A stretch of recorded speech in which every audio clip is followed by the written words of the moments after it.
AP high court exams అనేది present complete అయ్యిన విషయం ప్రతి ఒక్కరికి తెలిసిందే. ఎగ్జామ్స్ అనేది మే 23 అలాగే 24 అలాగే 25వ తేదీల్లో అయితే కంప్లీట్ అవ్వడం జరిగింది. అయితే చాలామంది అయితే ఎగ్జామ్స్ అనేది మోడరేట్ టు ఈజీ అనేసి చెప్పడం జరుగుతుంది. నెక్స్ట్ వన్ చూసుకున్నట్లయితే ఈ యొక్క కట్ ఆఫ్ మార్క్స్ గురించి అయితే చాలామంది అభ్యర్థులైతే వెయిట్ చేస్తున్నారు. అంటే వాళ్ళకి ఒక ఐడియా రావాలంటే వాళ్ళు ఆల్రెడీ మాక్ చెక్ చేసుకునే ఉంటారు నార్మల్‌గా. ఇంకా ఆఫీషియల్‌గా కీ అయితే రిలీజ్ అవ్వలేదు. ఈ యొక్క కీ రిలీజ్ అవ్వడానికి మన యొక్క రెస్పాన్స్ షీట్స్ అనేవి ఓపెన్ అవ్వడానికైతే మాక్సిమం అనేది 1 వీక్ పట్టొచ్చు అని చెప్పాం కదా! మాక్సిమం అయితే మనకి ఈ మంత్ ఎండింగ్ కల్లా కూడాను మన యొక్క లాగిన్ ఐడీలో అఫీషియల్ వెబ్‌సైట్‌లో మనకి రెస్పాన్స్ షీట్స్ ఓపెన్ అవ్వడానికైతే ఛాన్సెస్ ఉంటది. అలాగే ప్రీవియస్‌గా నేను 2 వీడియోస్ చేశాను. అందులో కూడా మెన్షన్ చేయడం జరిగింది. నెక్స్ట్ వన్ అనేది నార్మలైజేషన్ ప్రెజెంట్ అయితే ఈ ఎగ్జామ్‌కి అయితే ఉందని ప్రతి వ్యక్తులకి కూడా తెలియజేయాల్సిన విషయమే. టోటల్‌గా 80 మార్కులకి ఎగ్జామ్ జరిగింది.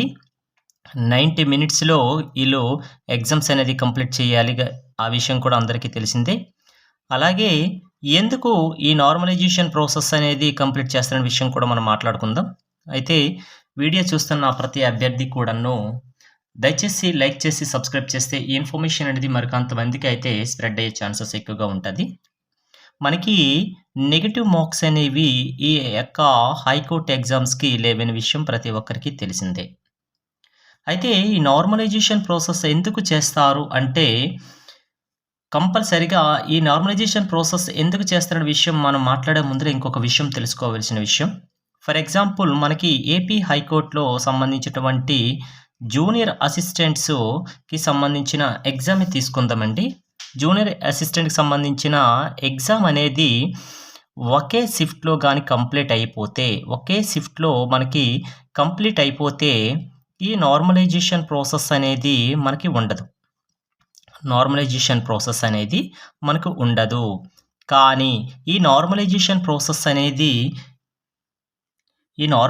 ప్రాసెస్ ఎప్పుడు ఉంటదంటే ఒకే షిఫ్ట్‌లో కాకుండా మనకి వేరు వేరు షిఫ్ట్‌లో గాని ఈ యొక్క ఎగ్జామ్స్ అనేవి మనకి ఉంటే అప్పుడు మాత్రమే ఈ నార్మలైజేషన్ ప్రాసెస్ అనేది అప్లై చేస్తారు.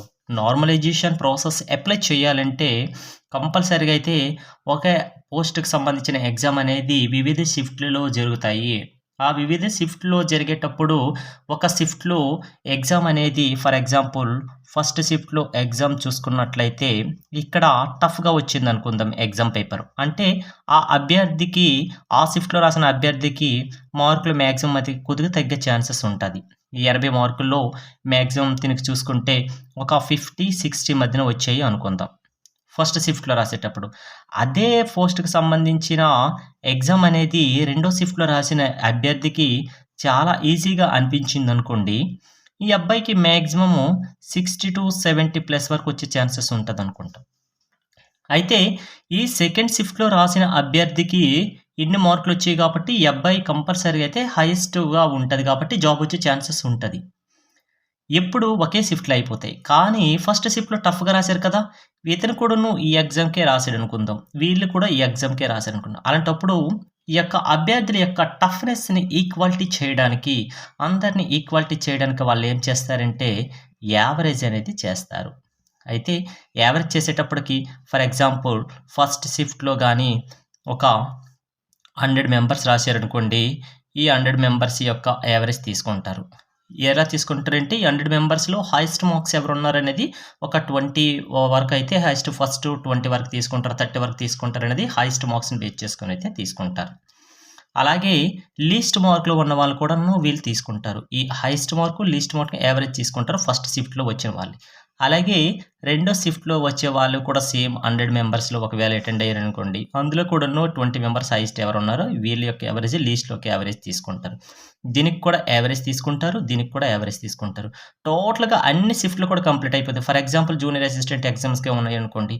ఫర్ ఎగ్జాంపుల్ ఆ ఎగ్జామ్స్ అనేది మనకి ఒక 5 షిఫ్ట్‌లో గాని మాత్రం కంప్లీట్ అయిపోతే, ఈ 5 షిఫ్ట్‌కి ఎంతో ఒక యావరేజ్ వస్తది కదా! అయితే యావరేజ్ తీసుకుని టోటల్‌గా అన్ని షిఫ్ట్‌ల యొక్క యావరేజ్ తీసుకుంటారు. అన్ని షిఫ్ట్‌ల యొక్క యావరేజ్ తీసుకొని ఫర్ ఎగ్జాంపుల్ ఒక ఎన్నో మార్కులు వస్తాయి యావరేజ్ తీసుకునేటప్పుడు. ఇదంతా కూడాను ఒక ఫార్ములా ప్రకారమే చేస్తారు. ఏదో నోటికొచ్చినట్టుగా అయితే చేయరండి. అందరికీ ఆ విషయం తెలిసిందే. ఎందుకంటే మనకి ఆల్రెడీ సెంట్రల్ గవర్నమెంట్ ఎగ్జామ్స్‌కి ఒక ఫార్ములా ఫాలో అవుతారు కదా! మనకి ఇదే విధంగా ఇక్కడ కూడా ఫాలో అవుతారే తప్ప ఇక్కడ ఎవరికీ అన్యాయం జరగదు. ఫర్ ఎగ్జాంపుల్ ఒక అభ్యర్థికి ఈజీగా వచ్చే పేపర్‌లో 70 వచ్చిందనుకుంటాం. ఇంకొక అభ్యర్థికి ఆహ్, టఫ్‌నెస్‌గా వచ్చేటప్పటికి ఒక 55 మార్క్స్ వచ్చాయనుకోండి. ఈ యావరేజ్ మార్క్స్ ఏం చేస్తాయంటే, ఈ యావరేజ్‌లో వచ్చే మార్క్స్ ఈ యొక్క హైయెస్ట్ మార్క్ వచ్చేవరకి మాక్సిమం కొద్దిగా తగ్గే ఛాన్సెస్ ఉంటాయి. ఇక్కడ తక్కువ మార్క్ వచ్చేవరకి కొద్దిగా యాడ్ అయ్యే ఛాన్సెస్ ఉంటాయి. కాబట్టి ఇక్కడ మాక్సిమం మార్క్స్ అటు ఇటు అవుతుంటాయి. మాక్సిమం అయితే 3-5 వరకైతే మార్క్స్ అనేది అటు ఇటు అయ్యే ఛాన్సెస్ ఉంటాయి. హైయెస్ట్ మార్క్ వచ్చే వాళ్ళకి తగ్గే ఛాన్సెస్ ఉంటది. లో మార్కుల కంటే ఏంటి అర్థం? టఫ్‌గా వచ్చిందని అర్థం. అటువంటి అభ్యర్థులకు మార్క్స్ యాడ్ అయ్యే ఛాన్సెస్ ఉంటాయి. కాబట్టి ఈ యొక్క నార్మలైజేషన్ ప్రాసెస్‌ని కంపల్సరీగా అయితే చేయాల్సిన అవసరం ఉంది. ఓకే. దీన్ని ఎందుకు చేయాల్సి వస్తుందంటే, ఈ యొక్క పేపర్‌ల యొక్క హార్డ్‌నెస్‌ని ఈక్వాలిటీ చేయడానికి మాత్రమే ఈ నార్మలైజేషన్ ప్రాసెస్ అనేది చేస్తారు. మరొక్కసారి అయితే గుర్తు చేశాను. ఓకే. దీనికి ఇంకా డెప్త్‌నెస్‌గా చాలా వీడియోస్ ఉన్నాయి. జస్ట్ ఐడియాకి మీకోసం మాత్రం ఇది చెప్పాను. అలాగే నెక్స్ట్ వన్ చూసుకుంటే కట్ ఆఫ్ మార్క్స్ అండి.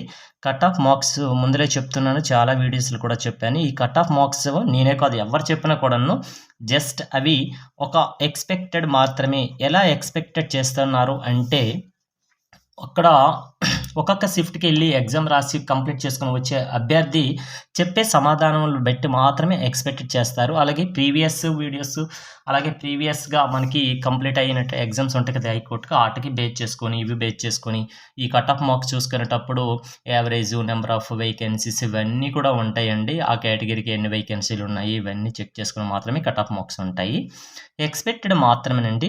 కంపల్సరీగా అయితే నేను చెప్పానండి. అది ఎస్సీనా, ఎస్టీనా, ఈడబ్ల్యూఎస్‌నా లేకపోతే ఓబీసీనా లేకపోతే ఓపెన్ కేటగిరీ జనరలా ఎవరైనా కూడాను ఎస్సీ, ఎస్టీ నుంచి బేస్ చేసుకొని ఇక్కడి నుంచి చెప్తున్నాను చూడండి.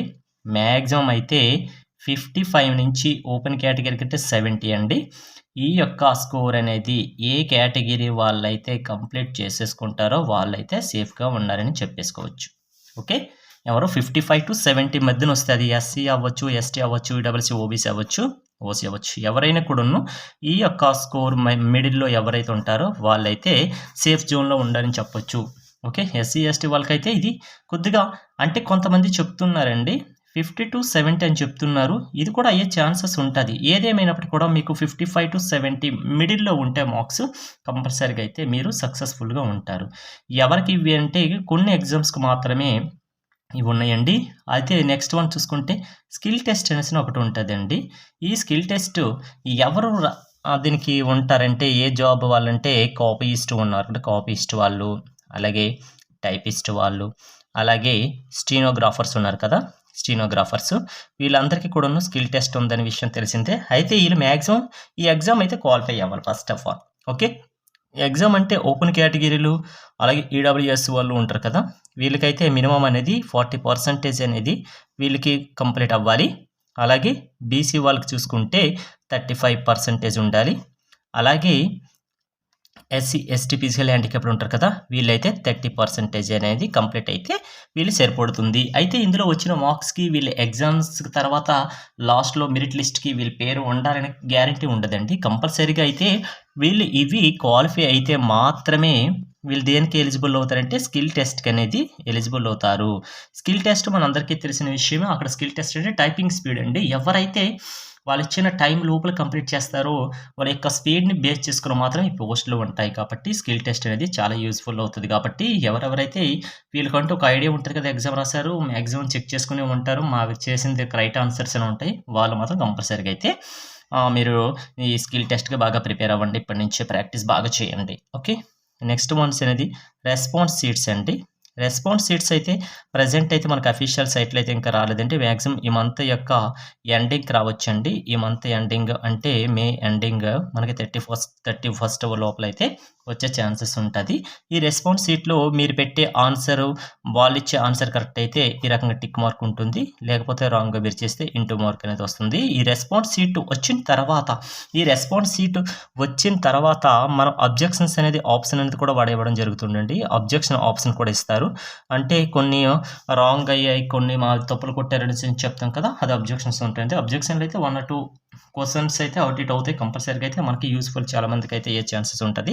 ఈ అబ్జెక్షన్స్ తర్వాత వాళ్ళు ఫైనల్‌గా మార్క్స్ అనేది ఇస్తారు. అవేనండి మనకి ఏమవుతాయంటే రా మార్క్స్ అవే ఫైనల్ అవుతాయి. ఈ ఫైనల్ మార్క్స్ వచ్చిన తర్వాత మాత్రమే మనకి ఈ యొక్క నార్మలైజేషన్ అనేది అప్లై చేస్తారు. ఈ నార్మలైజేషన్ అప్లై చేసిన తర్వాత లాస్ట్‌గా వచ్చిన మార్కుల్ని మనకి వాళ్ళు ఏం చేస్తారంటే మెరిట్ లిస్ట్ ప్రిపేర్ చేసేసి మనకి అఫీషియల్ సైట్‌లో ఎవరెవరైతే సెలెక్ట్ అయ్యారో వాళ్ళ నేమ్స్ వస్తాయి.